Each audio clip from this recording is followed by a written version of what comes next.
Madame, Monsieur, chères familles de Jean Bollack, chers professeurs, chers amis, bonsoir et bienvenue à ce dernier événement public du projet du Fonds national suisse de la recherche Lecture de Jean Bollack. Nous sommes à Vaumarcus, chez Madame Thalmann, dans son superbe château. Lecture de Jean Bollack, c'est un vaste chantier dont certains d'entre vous entendent parler depuis longtemps, depuis 2016. Nous lancions alors le catalogage des archives de Jean Bollack, plus de 700 boîtes, ce qui en fait un des fonds les plus importants des archives littéraires suisses.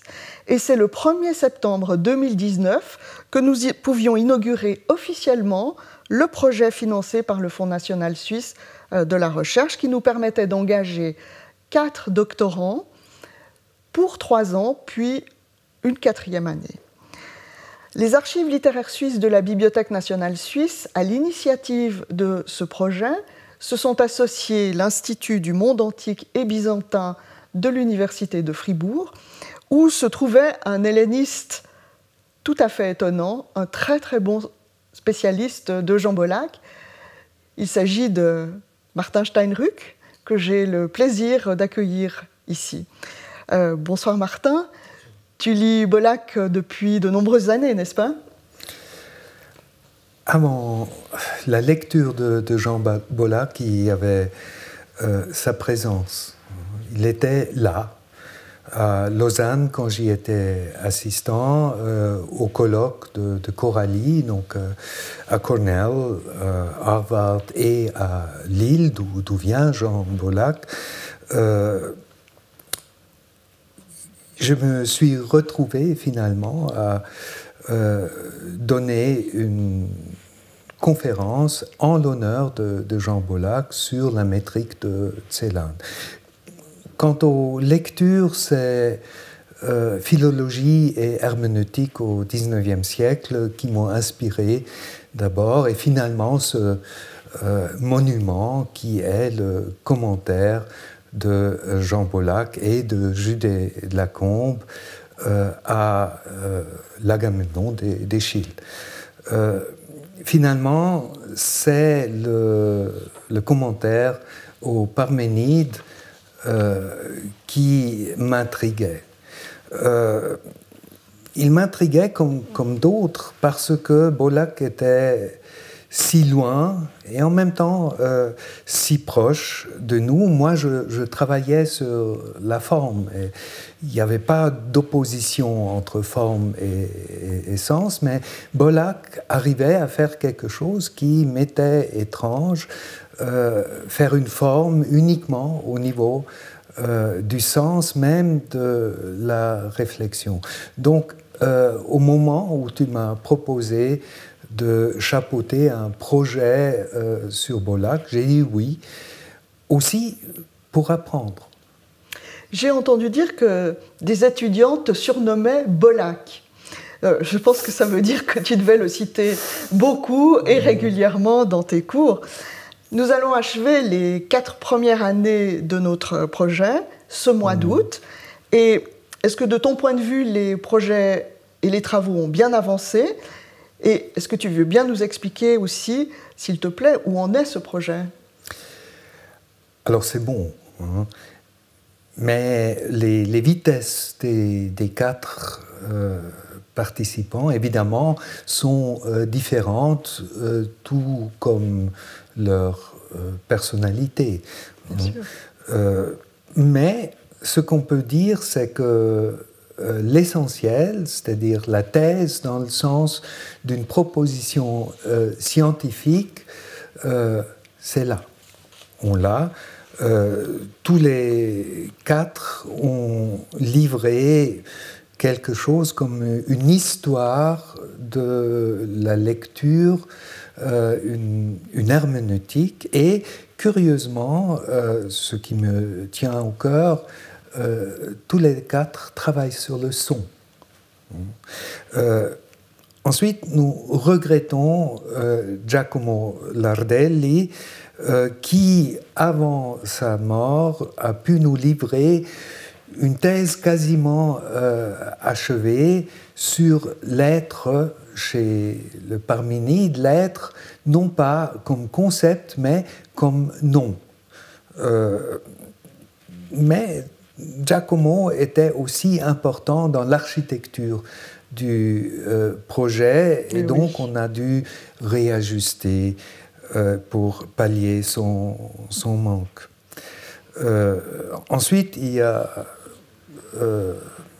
Federico Sabino qui nous a rejoints plus tard en raison d'obstacles politiques, je dirais, ce qui fait qu'il est en retard, mais il a aussi plus de temps que les autres.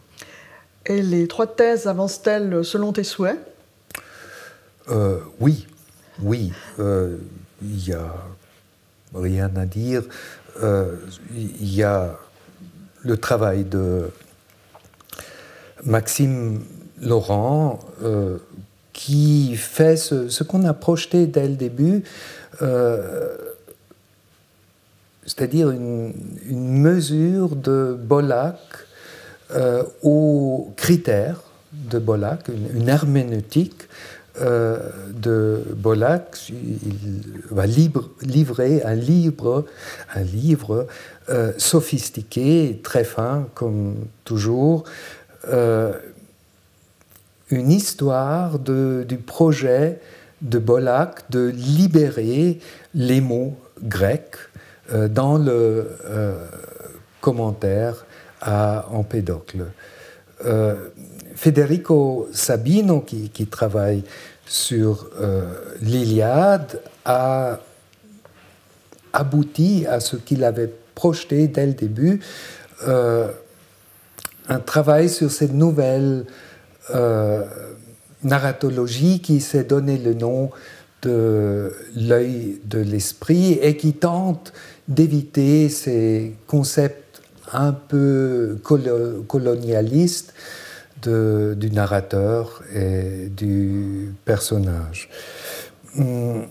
Alors lui, il a commencé humblement d'abord par une analyse profonde des sons, des accents, de la métrique, et a maintenant une base solide pour aborder la forme au niveau du sens. Il fait lui aussi une histoire de la lecture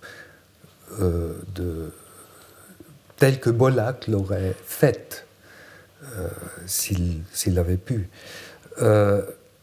Finalement, Tim Schünemann n'est pas un philologue classique, mais un germaniste, mais il partage avec les autres cet intérêt pour l'herméneutique, une histoire des pratiques de lecture de Bollack dans le cadre des textes de Celan.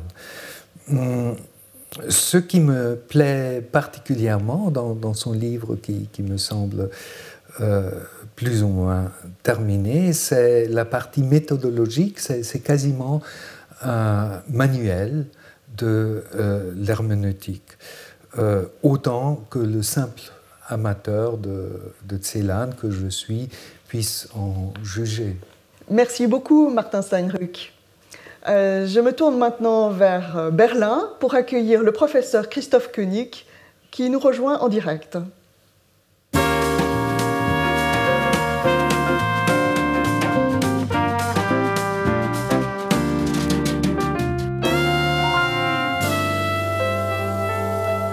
Bonsoir Christoph Koenig, tu es notre partenaire de projet.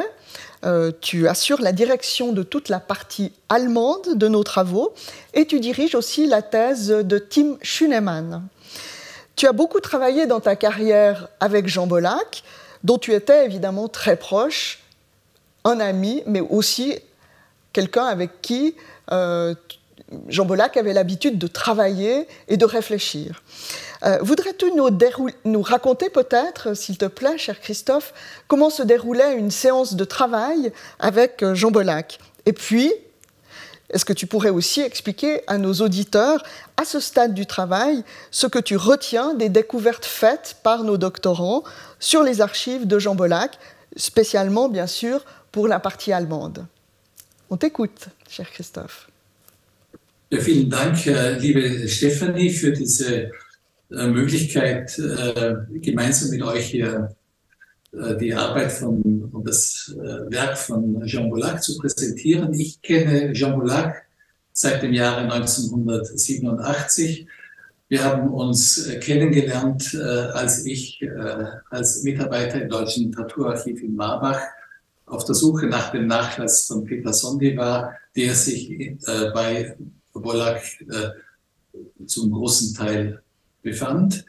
Wir begannen rasch unsere gemeinsame Arbeit, die bis zu seinem Tod 2012 andauerte und für mich eine Epoche einer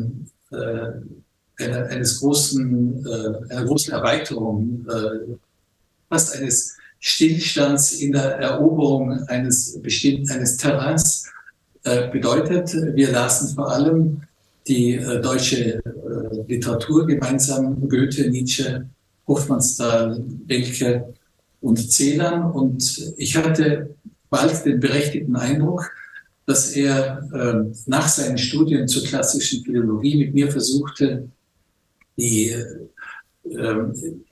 eigene jugendliche Begeisterung für diese Autoren nach diesen langen Jahrzehnten neu zu verstehen, neu zu durchbringen. Dieses Interesse für die Literatur von seiner Seite her war von meiner Seite her komplementär gepaart von einer Bewunderung für sein Lesevermögen. Und ich habe mich all die Jahre immer gefragt, wie es möglich ist, dass jemand so präzise, so inspiriert und so ausweitend lesen konnte. Ich habe mir das immer versucht zu erklären, habe daraus selbst eine Theorie der philologischen Praxis, der Lektüre entwickelt. Ein Grund, und das ist sicher etwas, was man bewahren kann aus seiner Praxis, ist die ständige Stellungnahme, die ständige Infragestellung von allem, was ihm begegnet. Nicht nur, was ihm schriftlich begegnet. Und daraus entsteht aus diesem Habitus, aus dieser Befragungsroutine und auch oft polemisch getönten Routine ein Lesevermögen, das in die feinsten Unebenheiten eines Textes wahrzunehmen erlaubt. Mit dieser Kritik ist auch verbunden ein starkes Interesse oder geradezu eine Notwendigkeit, die Wissenschaftsgeschichte der Literatur, die Geschichte der Interpretationskonflikte, die Geschichte der falschen Lektüren zu studieren. Und diese Verbindung von Lektüre und von kritischer Betrachtung der Geschichte der Lektüren gehört zu dem wichtigen Vermächtnis dieses großen Philologen. Vielleicht ein drittes noch, das auch mit einer Haltung zu tun hat, mit dem Charakter zu tun hat. Er sagte immer, il faut avoir courage de son autorité. Man muss dazu stehen, was man gefunden hat gegenüber den anderen.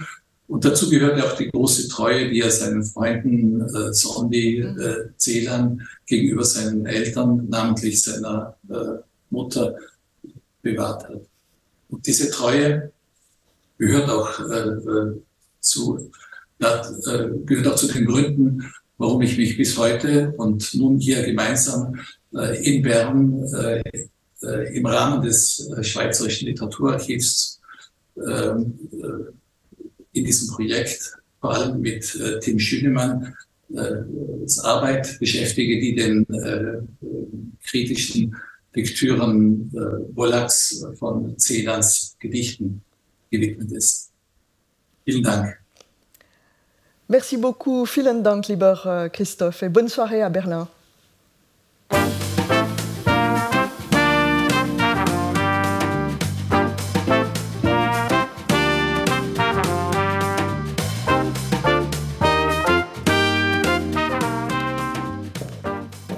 J'ai le plaisir de donner maintenant la parole au premier de nos chercheurs FNS, Maxime Laurent. Bonjour Maxime. Bonjour Stéphanie. Maxime, tu es helléniste, tu enseignes aussi la littérature française moderne et ton érudition ne cesse de m'émerveiller. Et Dieu sait qu'il en faut pour s'orienter au cœur des travaux de Bollac. Tu travailles déjà depuis 4 ans, près de 4 ans, sur ce projet, avec persévérance, sur les archives de Jean Bollac. Et tu vas nous présenter maintenant quelques problèmes qu'on rencontre quand on se penche sur les textes de cet helléniste. Cette intervention, tu as choisi de l'intituler « Kaléidoscope pour Jean Bollac ». Pourquoi cela? Bien Stéphanie, tu m'avais demandé pour cette émission une sorte d'éloge ou d'hommage à Jean Bollac. Et je crains que mon travail pour le FNS me fournisse assez peu de matériaux originaux. J'essaye de mettre en évidence des limites que rencontre le travail de Bollac, d'indiquer aussi des potentialités qu'il représente pour la recherche actuelle. Et bon, avec des limites et du potentiel, c'est difficile de faire une jolie couronne d'éloges. Alors, je peux tenter l'exercice de l'hommage, mais je ne vais pas raconter la vie d'un homme que je connais assez peu, que je n'ai pas connu. Je peux seulement tenter de déposer une sorte de bouquet. Alors, il sera question de fleurs, mais c'est un bouquet d'images, alors c'est un kaléidoscope. Et quitte à raconter quelque chose aussi, je raconterai plutôt ce qu'a été ma recherche pendant ces 4 ans. Alors, dis-nous, Maxime, si tu veux bien, quelle a été ta première réaction quand on t'a proposé, ou quand je t'ai proposé, de travailler sur le fond Bollac? Alors, j'étais content, mais j'avais aussi un peu peur. Et le premier symptôme de cette peur, c'est que j'ai tout d'abord commencé à écrire sur toute autre chose, apparemment, 3-4 pages sur une ballade de Dürrenmatt qui s'appelle Minotaurus. C'est l'histoire d'un labyrinthe qui conspire contre son minotaure, parce que le minotaure est simplement un hybride dans cette histoire, et c'est parce qu'il grandit dans un labyrinthe de miroirs qu'il devient un peu maltraitant à l'égard, disons, des jeunes gens qui s'aventurent dans ce labyrinthe. Et dans cette nouvelle, le labyrinthe est un allié de fait de Thésée. C'est parce qu'il fait de l'innocent hybride un monstre criminel qu'il donne au héros des raisons de tuer le Minotaure. Et symétriquement, Thésée rend service au labyrinthe parce qu'il va le tuer avant que le Minotaure s'humanise. À force de rencontrer des gens, il envisage d'autres manières, d'une manière moins meurtrière, d'interagir avec eux. Et Thésée le tue avant. Et donc on continuera à croire à la violence du Minotaure et à l'utilité du labyrinthe. Alors, écrire sur cette nouvelle, ce n'était pas une simple fuite, peut-être une fuite au sens que Bollac donne parfois au terme, il y a une sorte de détachement qui permet de prendre des forces. Mais pourquoi en chercher, alors justement, dans cette image-ci? Parce que lire Bollac, c'est un peu entrer dans un labyrinthe. Tous ses lecteurs le disent, même les plus généreux se plaignent à un moment d'être perdus. Et puis, d'un autre côté, on a aussi reproché à l'œuvre de Bollac une certaine monstruosité. Alors, pour des questions de quantité, les 1200 pages du commentaire sur Empédocle, ça fait beaucoup. Aussi parce qu'on lui a reproché d'éditer des phrases, des mots qui ne seraient pas du grec. Et un détracteur particulièrement virulent disait même qu'il éditait des monstres linguistiques. Bollac, c'est donc pour toi à la fois le labyrinthe et le monstre? Alors justement pas, parce que ce n'est pas le labyrinthe en soi qui m'avait intéressé, mais c'est ce labyrinthe de Dürrenmatt où il y a une opposition entre le monstre et sa prison. Et c'est à partir de cette opposition qu'il me semblait qu'on pouvait figurer le rapport de Bollac à l'institution. Et comment cela? On peut faire de ce Minotaurus une lecture à la Illich, le labyrinthe qui produit un monstre qui le justifie en retour. Ça ressemble à l'hôpital qui rend malade, à la prison qui forme au crime, à l'école qui décrète l'ignorance. Et cette attitude-là par rapport à la philologie, c'est celle que Bollack a. Il dira par exemple « L'accès libre à la matière des textes est barré par la science qui prétend y conduire ». C'est une affirmation tardive qu'on trouve dans Au jour le jour, mais il l'illustrera tout au long de sa carrière, notamment dans l'article de 75, Ulysse chez les philologues, où il montre comment la tradition analytique de compréhension d'Homère fabrique un Homère naïf, un Homère très simple, qui ne serait pas capable des difficultés, des ambiguïtés, peut-être des apparentes contradictions que présentent les textes, de sorte qu'on peut les résoudre qu'en confirmant l'hypothèse de départ, à savoir qu'il y avait plusieurs textes qui ont été raccordés, rapiécés maladroitement. Oui. Je t'en prie, Maxime. Oui. Et dans une telle perspective, les monstres linguistiques qu'on reproche à Bollack d'étudier tiendraient peut-être moins au caprice d'un philologue, mais simplement à l'arbitraire d'une institution qui n'est pas vraiment une science du texte, mais se sert du texte pour se constituer en science. Oui, tu cites Ulysse chez les philologues, mais ton parallèle avec Illich a tout de même ses limites. Bollack ne voulait pas d'un Homère sans département de philologie. Non, certainement pas. Et c'est bien ce que dit Heinz Wiesmann, je vais aussi le citer. Pour Bollack et lui-même, il s'agissait de travailler à l'intérieur de la science en mobilisant l'ensemble de ses instruments pour la convaincre, cette science, qu'elle avait abandonné l'esprit de sa promesse. Et ce serait pour tenir cette promesse qu'il faudrait au moins prendre en compte des variantes supposées monstrueuses. D'accord, mais au fond, que penser de telles déclarations ? Elle suppose, ou elle supposerait, que Bollack et son équipe seraient les seuls à incarner une philologie authentique. On peut se demander, évidemment, si de tels propos ne relèvent pas surtout d'une posture, s'ils ne s'expliqueraient pas avant tout dans un contexte de concurrence pour les postes et les financements académiques. Oui, c'est une question délicate. D'un côté, on peut reconnaître une certaine valeur à cette image d'un philologue qui renoue avec des exigences propres à sa branche. De l'autre côté, cette image produit aussi certaines ombres, et je crois qu'elle laisse de côté une part tout à fait singulière du travail de Bollack. Et comment cela ? Au début de ma recherche, j'étais très tenté de penser que ses conceptions de la lecture, de la poésie, procédaient principalement de sa pratique philologique. En gros, qui cherchait à établir le sens comme une philologue doit établir le texte. Dans le même ordre d'idées, de manière plus précise et plus sérieuse, Denis Thouars a par exemple montré que cette herméneutique critique de Bollack peut être considérée comme une redécouverte du potentiel de la dimension herméneutique de la pratique philologique elle-même. Mais toi-même, tu ne vois plus en Bollack un tel savant fermement enraciné dans la science philologique ? Disons qu'à force de travailler sur son premier grand œuvre, donc le commentaire sur Empédocle, publié entre 65 et 69, il m'est apparu qu'il fallait compléter cette image. Parce que la pratique philologique de Bollack ne s'alimente pas simplement à la formation qu'il a reçue à Bâle auprès de von der Mühle, mais elle s'alimente aussi à ses lectures de poésie moderne française qu'il a étudiée avec Albert Béguin. Et dans le cas d'Empédocle, l'influence la plus déterminante, c'est sans doute Mallarmé. De sorte que je crois qu'il faut envisager que même quand Bollack traite d'un texte grec ou d'un texte allemand ou d'un texte français, il ne le fait pas simplement de l'intérieur et au nom d'une discipline qu'il maîtrise, mais aussi bien, simultanément, depuis un extérieur, puis un extérieur que par commodité on peut appeler Mallarmé. Et comment se manifeste cette influence mallarméenne ? Alors, pour donner un exemple, on peut partir d'une note que Bollack place dans le premier volume de l'Introduction à l'ancienne physique. L'introduction à l'ancienne physique, oui.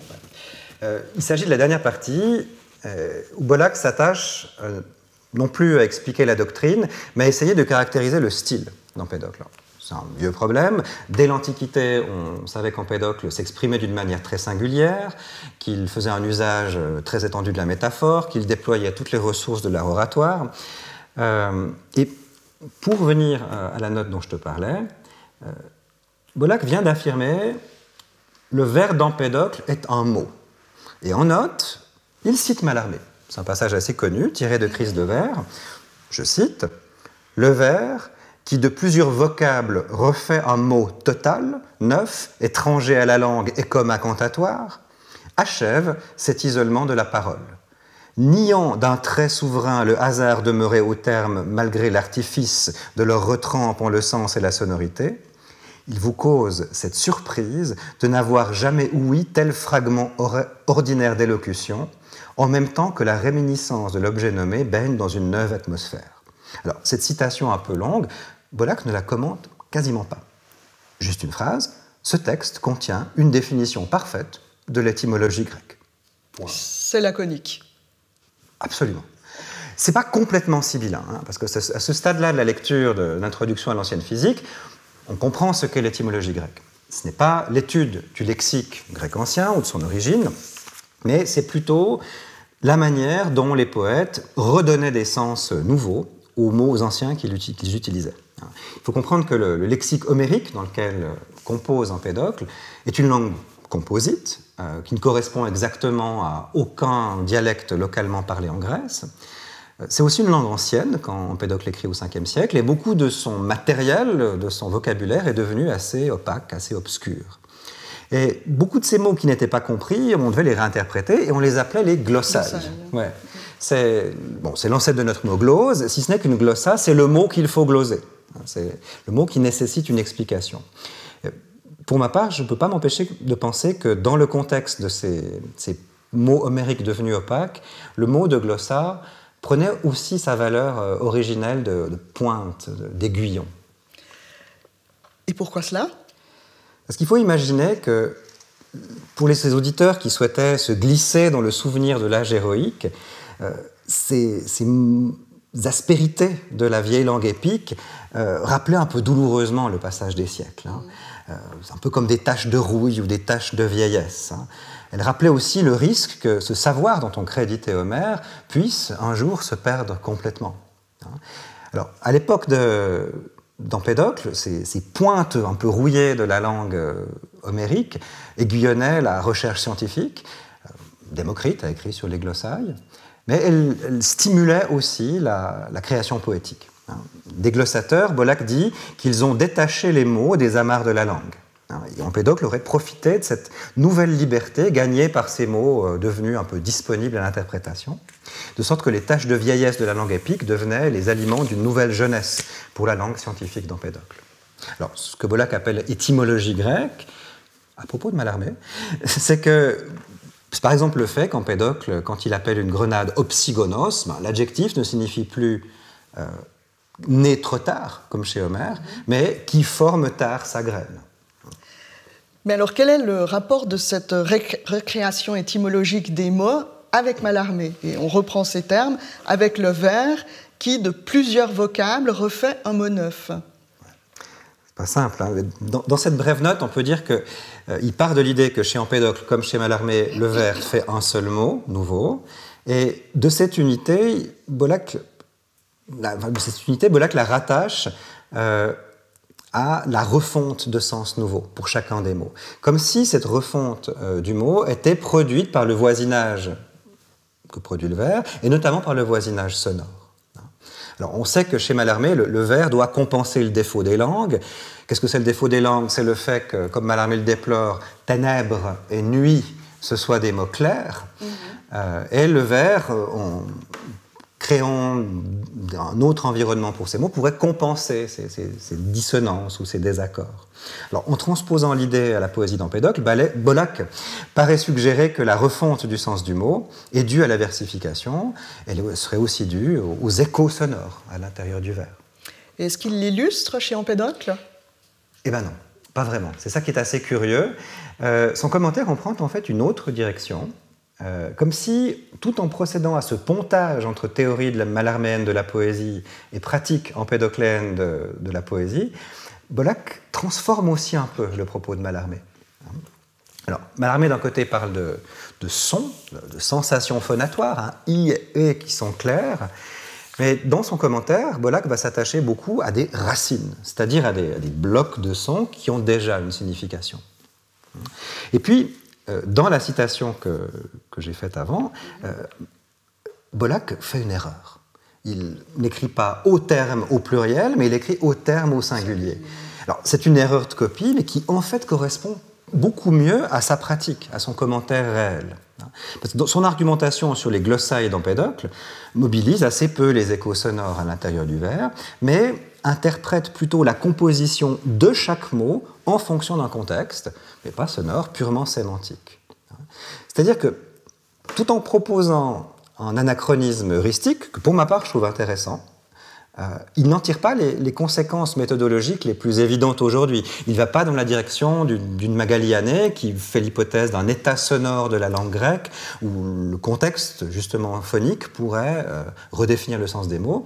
Il ne va pas non plus dans la direction où travaillent, par exemple, Federico Sabino ou Martin Steinruck, qui tiennent compte de la facture métrique et sonore du vers pour comprendre comment cette facture influençait la compréhension.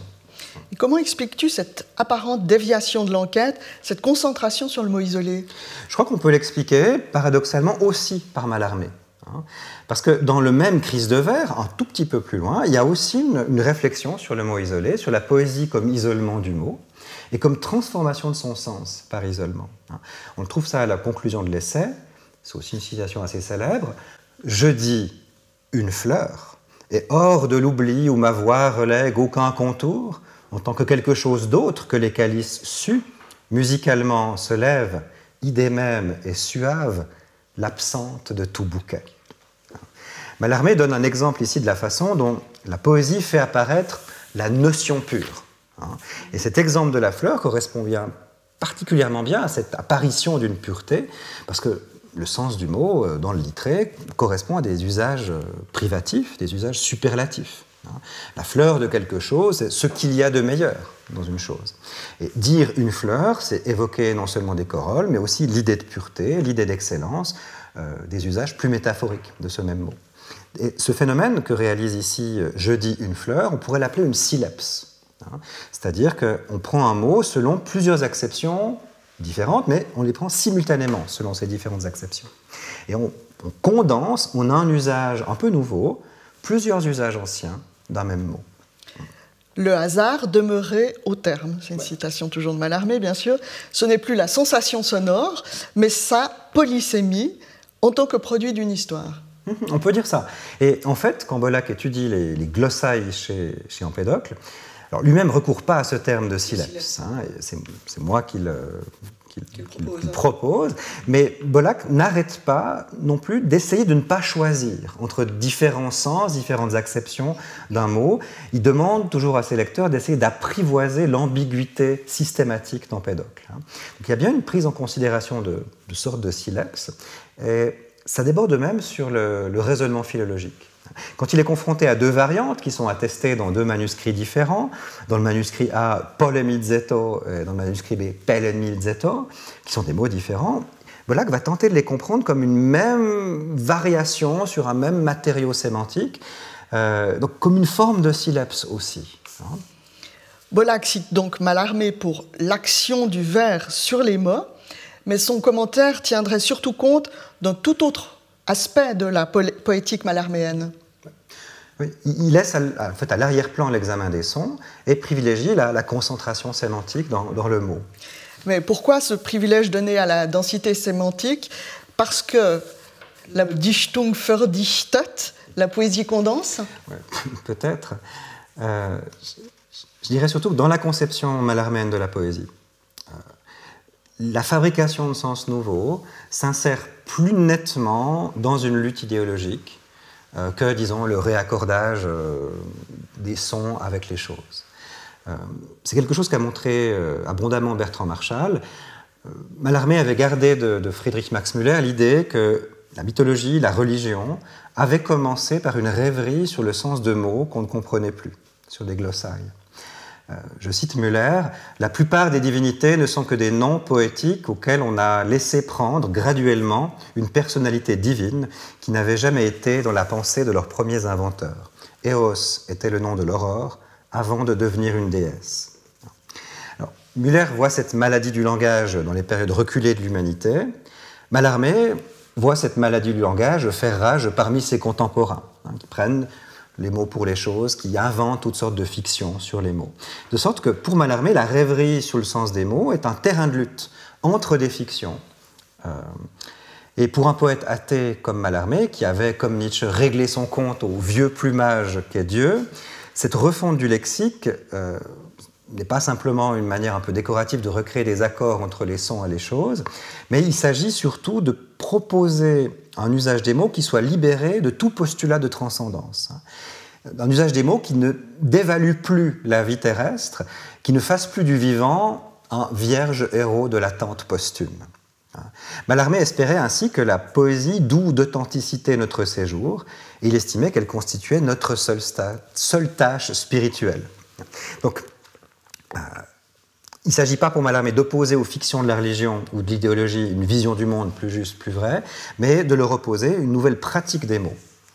Et Bollack décrit comme ça les conséquences que Mallarmé tire de sa lutte avec Dieu. Tout restera donc à faire et à refaire sur le fond d'un néant. Tous les mots en seront marqués, ne renvoyant à rien d'autre qu'à ce qu'ils viendront à construire à neuf. Et dans cette perspective, la refonte du lexique, qu'elle mobilise les échos sonores, qu'elle réarticule des sens anciens, apparaît comme un usage authentique, libéré du langage. On pourrait ajouter que c'est peut-être la seule manière d'écrire qui soit terrestre et vivante. Et on ne voit pas pourquoi il faudrait la refuser aux auteurs antiques. Donc pour résumer, il me semble que le sérieux de la démarche bollackienne ne consiste pas simplement à rappeler une sorte de promesse fondamentale de la philologie, mais consiste aussi dans le fait que Bollack lui-même a pris très au sérieux la mission que Mallarmé donnait aux poètes.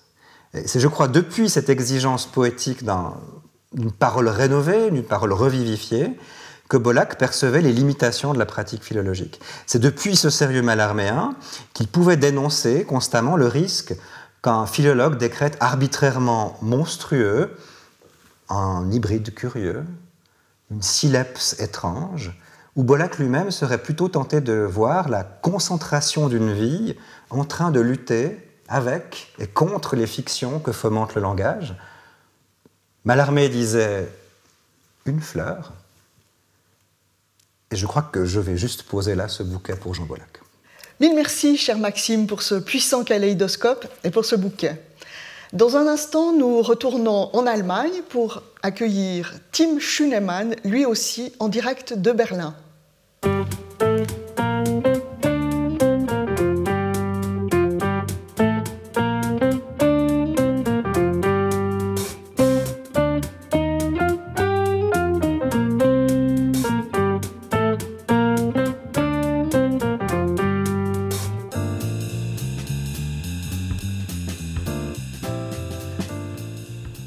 Tim Schünemann, bonsoir, tu es aussi à Berlin, quand bien même tu vis, enseignes, travailles, réfléchis à Osnabrück et notamment à l'université d'Osnabrück. Tim Schünemann est en train de terminer pour sa part son mandat FNS. Il achèvera sa thèse dans un proche avenir.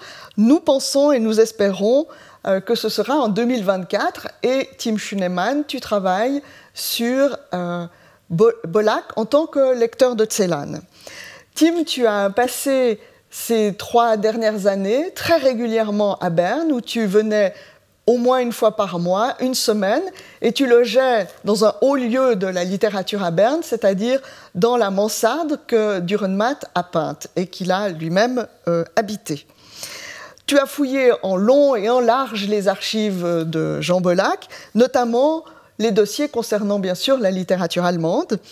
Et on est très heureux ce soir, cher Tim, d'entendre ce que tu as à nous dire de tes trouvailles, notamment au gré des dossiers Celania. On t'écoute, Tim. Ja, vielen Dank, liebe Stefanie. Ich freue mich, bei dieser Gelegenheit sprechen zu dürfen. Und es gibt freilich viele interessante Einzelfunde im Archiv. Aber trotz aller Einzigartigkeit dieser Trouvaillen und deren Hintergründe gibt es auch einen sie verbindenden roten Faden, der in den Archivalien auch noch deutlicher hervortritt. Das heißt genauer in der durch den Nachlass nun zugänglichen Genese der Lektüren, als es schon auch der Fall ist im publizierten Werk Bullacks.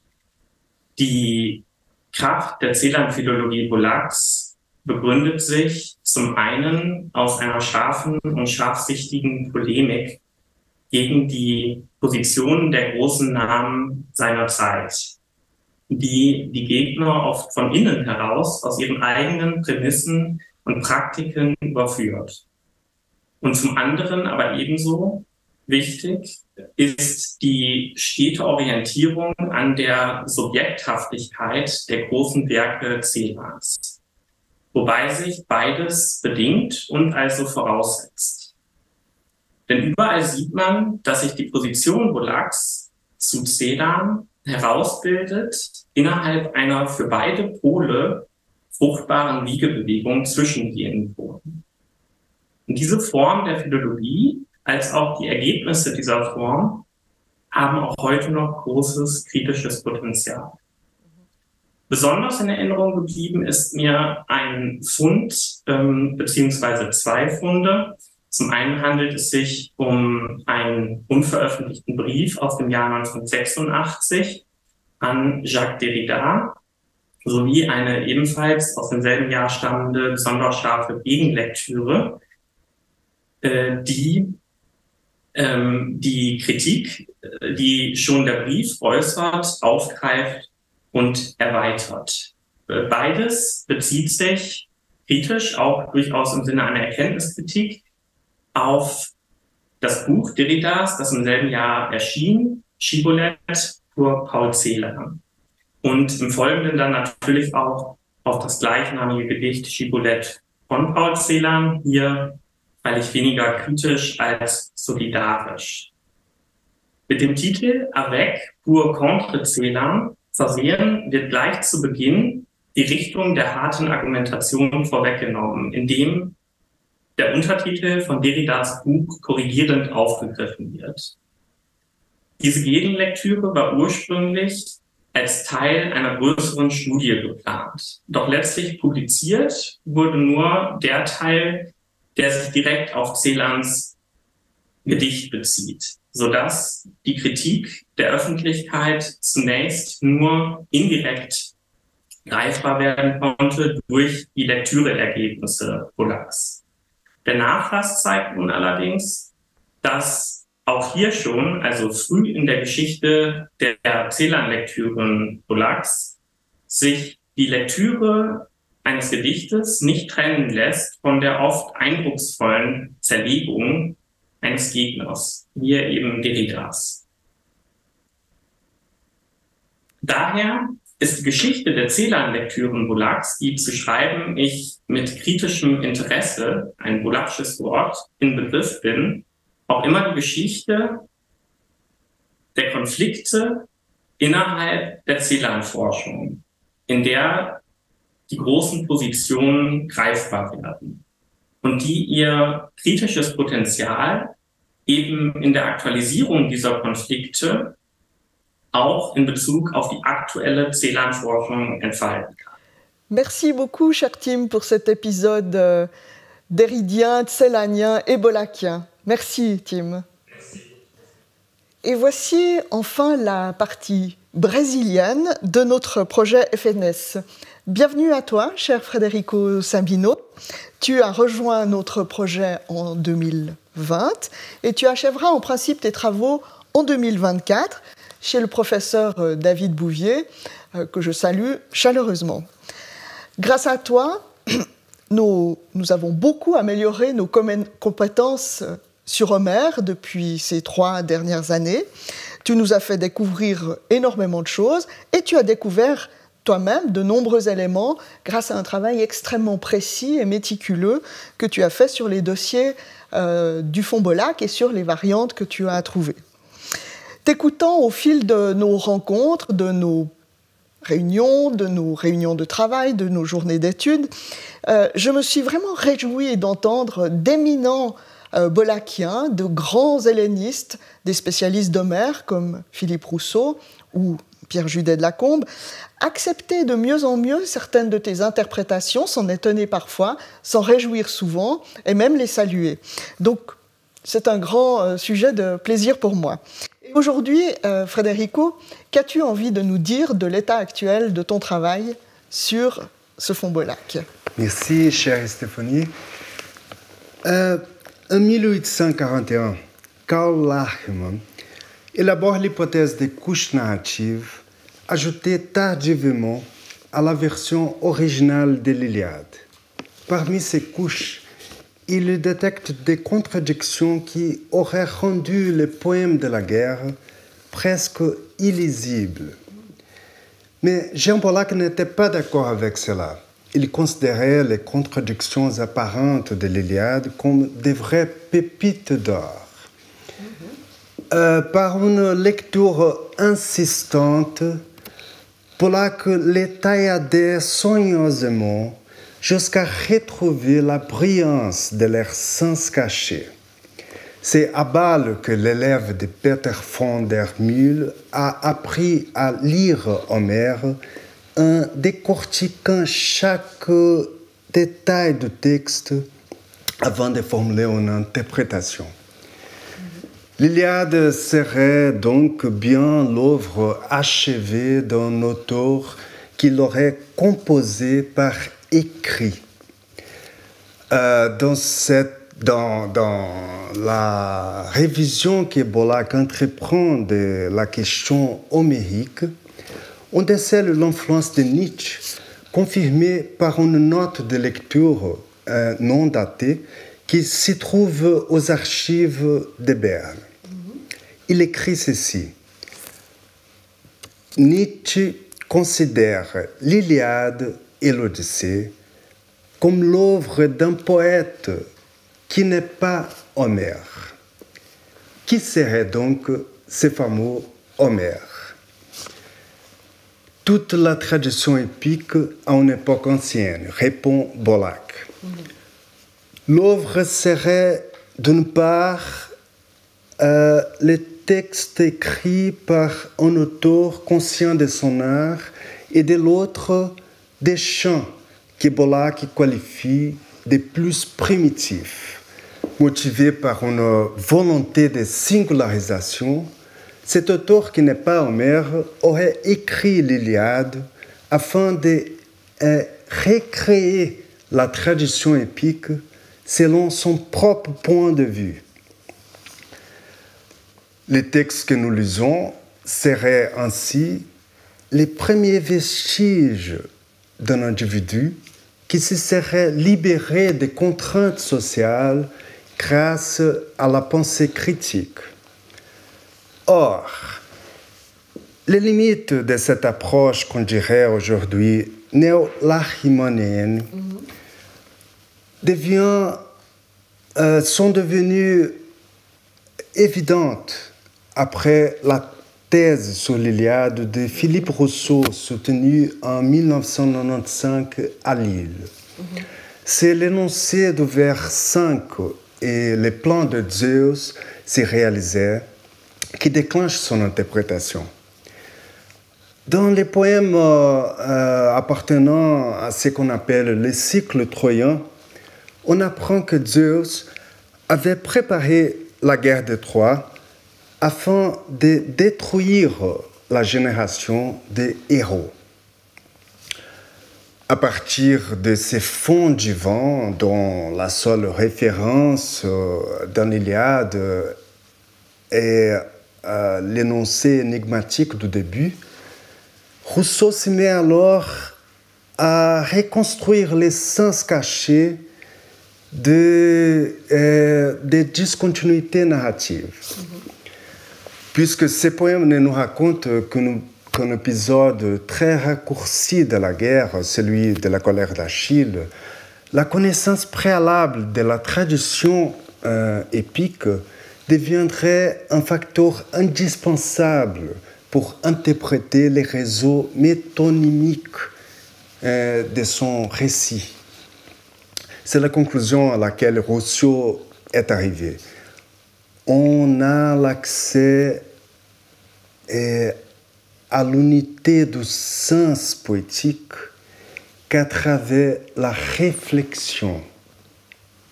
Mais il ne s'agit pas d'une unité systématique amputé de la tradition comme le croyait Bollack. En fin de compte, cette unité n'existerait pas dans les textes, mais uniquement dans notre conscience.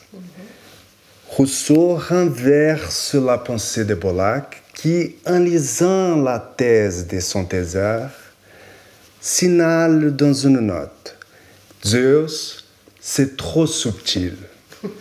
Trop subtil, mais à mon avis, pas intangible. Il manque dans leur lecture réciproque c'est à quoi on ne pense jamais, mais dont la présence est toujours ressentie. Les rythmes, la mélodie, les sons répétés, les contrastes des mots, des syntaxes, des discours bougeant dans le temps. Toutes les traces de travail poétique qui échappent au contrôle de la conscience intègrent elles aussi les royaumes de Zeus.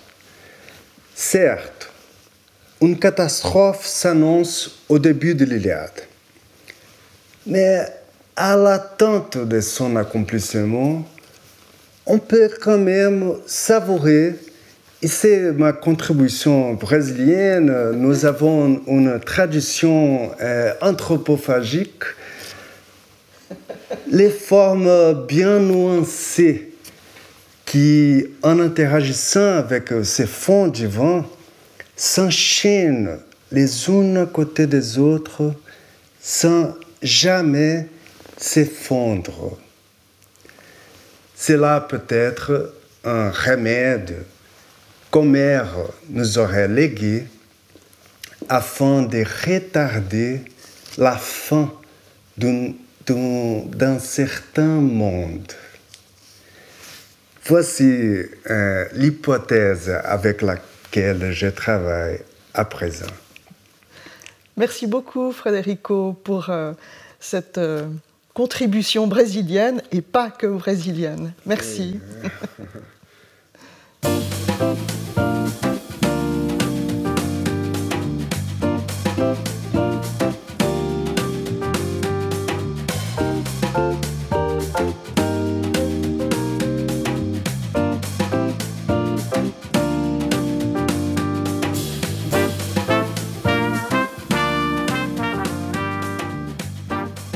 Aujourd'hui, le 15 mars 2023, est un jour particulier pour notre projet et pour toute la communauté des lecteurs de Jean Bollack.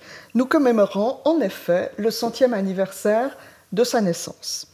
Et quelle chance pour nous, n'est-ce pas, d'entreprendre la phase finale de nos travaux au moment et en même temps que nous fêtons ce centenaire.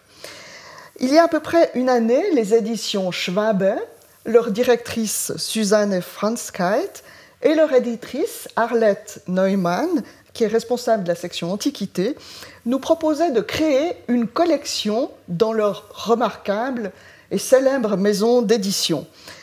Elle a été créée en 1488, 1488, c'est pas rien, et on dit que c'est la plus vieille maison d'édition au monde. Ça nous en impose, n'est-ce pas? Nous avons donc lancé la collection Bollackiana, et le premier volume sera constitué de toute une série d'études qui ont été conçues, mûries au fil de ces 3 dernières années. Des Bollackiens historiques, mais aussi d'autres spécialistes que la lecture insistante de Jean Bollack intéresse, nous ont rejoints et nous ont donné des textes. Il y aura même la publication d'un inédit précieux.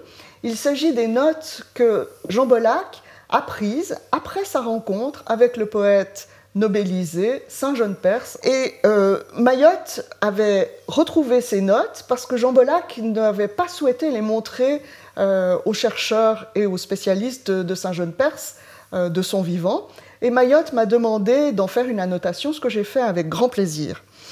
Il faut dire que Jean Bollack a été un admirateur et un lecteur assidu de Saint-Jean Perse. Il a commencé là aussi avec Béguin à Bâle. Et Saint-Jean Perse, de son côté, était lui aussi un lecteur tout à fait attentif de Jean Bollack, notamment pour ce qu'il lui apportait pour les présocratiques, parce qu'évidemment, Saint-Jean-Perse avait été un peu seul dans sa lecture des présocratiques au moment où il commençait ses études de grec. Et donc, on sait que Saint-Jean-Perse a lu à 2 reprises le volume 1 des Empédocles, ou disons, a en tout cas annoté 2 exemplaires du volume 1 de l'Empédocle de Jean Bollack. Voici donc la couverture bleue de ce premier volume de la collection Bollackiana chez Schwabet. Et l'ensemble de nos travaux et les thèses des doctorants et des chercheurs paraîtront sous cette couverture. Et nous vous promettons le premier volume pour cette année anniversaire, pour ce centenaire, probablement à l'automne. Et comme vous le voyez, le titre sera « Lire Jean Bollack les hommes ». Pour terminer cette transmission anniversaire, je retrouve mon collègue et ami Martin Steinruck. Je salue à Berlin le professeur Koenig et Tim Schunemann et le professeur David Bouvier à Lausanne. Et avec toute l'équipe de lecture de Jean Bollack, avec aussi Federico, avec Maxime, je lève mon verre. Merci Maxime. Nous levons notre verre à la santé florissante de la recherche bollackienne et de la relève bollackienne aussi. Et je fais un chaleureux salut à Mayotte Bollack et à ses filles à Paris, Sabine et Emmanuel, et à tous les chercheurs bollackiens qui nous ont accueillis avec beaucoup de générosité et ouverture d'esprit. Avec les chercheurs à venir, nous nous réjouissons de poursuivre avec vous tous. Bon vent à tous.